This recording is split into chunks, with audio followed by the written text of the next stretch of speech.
Here's something that might surprise you. Studies show that societies with higher levels of forgiveness actually have stronger economies and more stable social structures. Today, we're exploring how personal growth connects to economic justice in ways you'd never expect. That's such a fascinating connection. You know, it reminds me of Pope Leo's groundbreaking work on this exact relationship between personal virtue and social systems. Well, what really strikes me about his approach is how he completely reframes the conversation around property and wealth. Instead of seeing it as just an economic issue, he presents this revolutionary idea that private property should be widely distributed to preserve human dignity. Hmm. And that's where distributism comes in, right? It's like finding this perfect middle ground between extreme capitalism and socialism. Exactly. And here's what makes this so relevant today.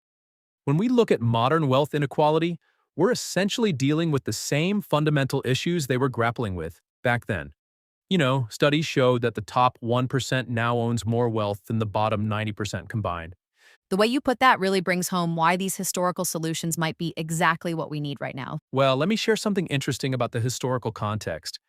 When ancient guilds were dissolved, workers lost more than just economic protection. They lost this whole support system that gave meaning to their work. It's like, imagine suddenly removing all labor laws and unions today. So, what do you make of the document's emphasis on rebuilding these kinds of protective organizations? You know what's fascinating? The document actually predicted many of our current workplace issues.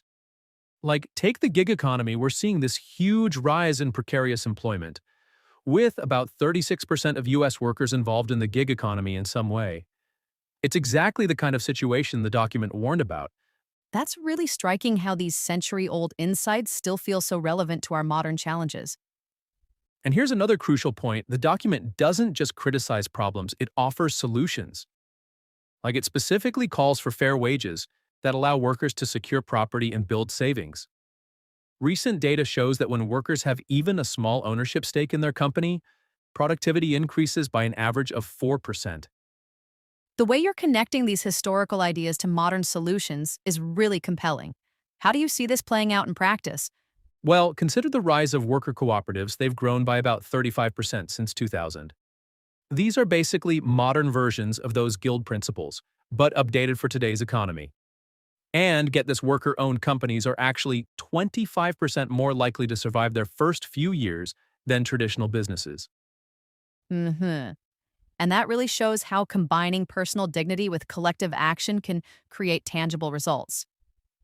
Right, and here's where forgiveness ties back. In studies show that companies with strong ethical practices and supportive environments see up to 50% lower employee turnover. It's like this virtuous cycle where personal growth and economic justice reinforce each other. That makes me think about how we might apply these principles more broadly in society. Well, look at the success of microfinance initiatives. They've helped millions of people access property ownership and economic dignity. The repayment rate is over 95% in many programs, which totally challenges our assumptions about human nature and economic behavior. Those numbers really drive home the practical impact of these principles. And you know what's really encouraging? We're seeing more companies experiment with profit-sharing models. When employees have ownership stakes, their median household wealth is about $97,000 higher than employees without company ownership. That's such a powerful example of how these ideas can create real change in people's lives. Looking ahead, I think we're going to see more fusion between personal development and economic reform. The data clearly shows that companies prioritizing both worker well-being and social responsibility outperform their peers by about 20% over the long term. Well, that really brings everything full circle from personal forgiveness to systemic change. And maybe that's the most important lesson here. Real transformation requires both internal growth and external reform.